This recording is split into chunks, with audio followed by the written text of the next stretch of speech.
बिस्मिल्लाहिर्रहमानिर्रहीम। अस्सलामु अलैकुम वरहमतुल्लाहि वबरकातुहू। एक मर्तबा एक ऑफ़िस में काम करने वाले और अच्छे खासे पढ़े लिखे लड़के का दिल किसी फ़कीरनी पर आ गया और वो उसको भा गई। तो उसने क्या किया कि बड़े जतन किए कि भाई मैं उससे शादी कर लूँ, और बड़े उसके दोस्तों ने समझाया कि भाई तू पागल तो नहीं हो गया, कोई करने की बात है, एक फ़कीरनी से शादी करेगा तू। लेकिन वो भाई अपनी ज़िद पे अड़ा रहा, क्योंकि इंसान का दिल तो है ही ऐसा। इंसान का दिल कैसा है, मैं आपको मिसाल देता हूँ। मिसाल के तौर पर आप रास्ते से कहीं से गुज़र रहे हैं और रास्ते में कोई खूबसूरत पत्थर आपने देखा जो आपको इतना भाया कि आप उसे उठाकर बग़ैर कुछ सोचे समझे घर ले गए कि घर ले जाकर बच्चों को दिखाऊंगा, बच्चे खुश हो जाएंगे कि इतना खूबसूरत पत्थर।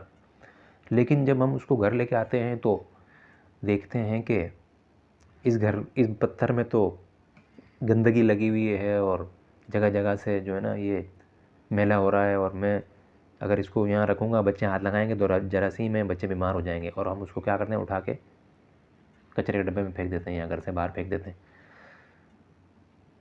इंसान का दिल तो ऐसा है। अगर आप कहीं जा रहे हैं और आपको कोई खूबसूरत सांप नज़र आ गया तो आपका दिल तो उस पर भी आ जाएगा कि देखो कितना खूबसूरत सांप है। इसका मतलब ये थोड़ी कि हम उसको उठा के घर पे लेके आ जाएं और उसको पाले पोसे उसको खिलाए पिलाएं। वो तो सांप है, उसकी फितरत में है डसना। अगर आप उसको लेके भी आ गए तो आपको नुकसान पहुँचाएगा, फ़ायदा नहीं पहुँचाएगा। तो मैं बात कर रहा था, इंसान का दिल ऐसा ही है कि किसी के ऊपर भी आ सकता है, जैसे उस लड़के का दिल फ़कीरनी पे आ गया। तो बहरहाल उसके दोस्तों ने बड़ा समझाया बुझाया कि भाई इन चक्करों में ना पड़ो, ये क्या है, तेरा एक स्टेटस अलग है, तू फ़कीरनी से शादी करने लग गया। बहरहाल वो ना समझा और वो अपनी ज़िद पे अड़ा रहा। तो उसने अपने घर वालों को भेजा कि भाई जाओ उसके घर, उसके बाप के पास, और रिश्ता लेके। तो जब उसके घर वाले गए रिश्ता लेके उनके घर पे, फ़कीरों के घर पे, तो उसके बाप ने सिर्फ़ एक शर्त रखी। उसके बाप ने कहा कि शहर के फ़लाँ इलाके में जो है ना, फ़लाँ फुटपाथ के ऊपर मैं बैठ के भीख मांगता हूँ, तो मेरी बेटी से अगर कोई शादी करना चाहता है तो मेरी शर्त यह है कि 1 महीने तक उस जगह पर बैठ के मेरी जगह पे भीख मांग के मुझे दिखाए।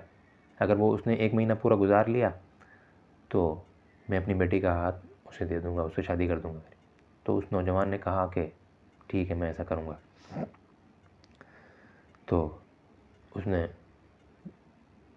वहाँ बैठना शुरू कर दिया, भीख मांगनी शुरू कर दी। 1 दिन, 2 दिन, 3 दिन, 4 दिन, 5 दिन, 10, 15, 20, पूरा महीना हो गया। अब उसके बाप ने कहा कि भाई मेरी जो शर्त थी तुम उसमें कामयाब हो गए, और अब मैं जो है ना अपनी बेटी का हाथ तुम्हें देता हूँ, तुमसे निकाह करने के लिए राज़ी हूँ। अब उस नौजवान की बात सुनाए। जब उसके बाप ने अपनी रज़ामंदी ज़ाहिर कर दी अपनी बेटी से शादी करने पर, तो उस नौजवान ने कहा कि भाई मुझे तो आपकी बेटी से शादी नहीं करनी। तो उसका बाप हैरान हुआ, भाई वो क्यों? बोला अपनी बेटी की शादी किसी और से कर दो, मैं तो यहाँ बैठ के भीख मांगूंगा। क्योंकि उस नौजवान जो था वो किसी कंपनी में काम करता था कुछ छोटी मोटी तनख्वाह के ऊपर,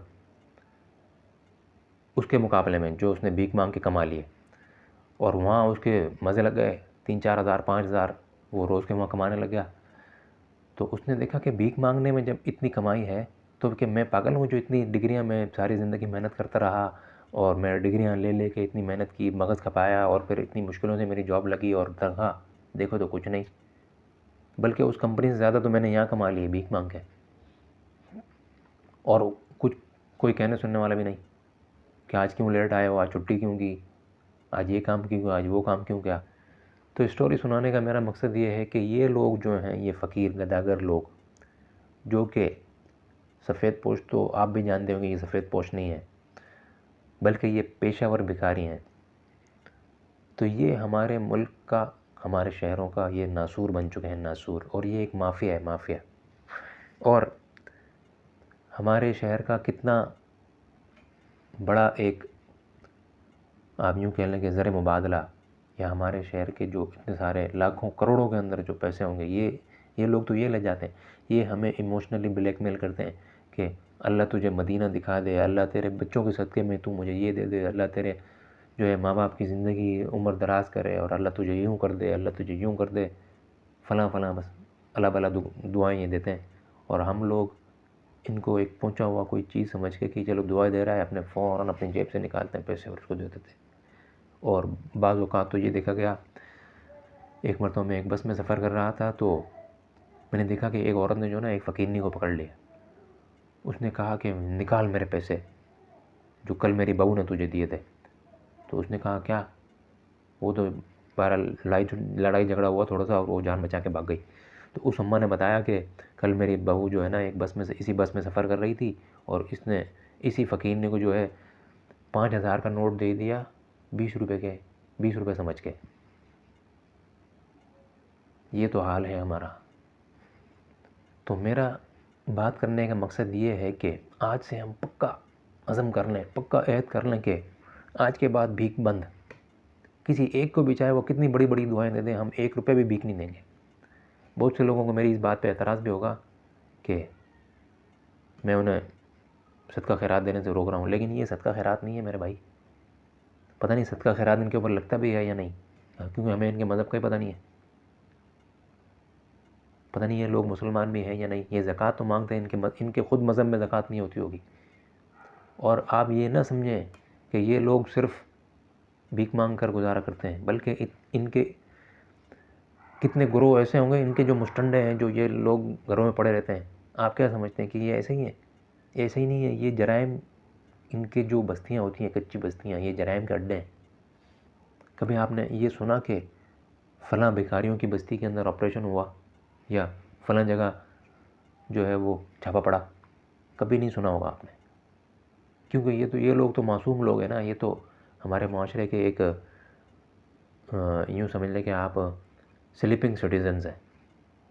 ये तो बेज़रर लोग हैं। बेज़रर नहीं हैं ये लोग बहुत ख़तरनाक लोग हैं। और यही हमारे बच्चों को मंशियात का आदी बनाने में जो है वो मंशियात के ऊपर लगाते हैं, और यही लोग हमारे बच्चों को अगवा करते हैं। और ये जो अक्सर आपने सुना होगा कि एक औरत ने दरवाज़ा बजाया, बाजी मेरी मदद करो, ये करो, वो करो, थोड़े इमोशनल बातें की, और बाजी ने दरवाज़ा खोल दिया जज्बात में आके, और फिर उसने अपने ग्रोह वालों को इशारा किया, 4 लोग घर के अंदर घुस गए और घर का सफाया कर आके ले गए सारा माल मटेरियल। तो मैं आपसे एक मरतबा फिर ये पुरज़ोर दरख्वास्त करता हूँ कि आज से पक्का अज़म करें कि आज के बाद भीख बंद। इन लोगों का हम ख़ात्मा करेंगे, इन लोगों का हम सफाया करेंगे इंशाअल्लाह। मेरी बातें सुनने का शुक्रिया। वस्सलामु अलैकुम व रहमतुल्लाहि व बरकातुहू।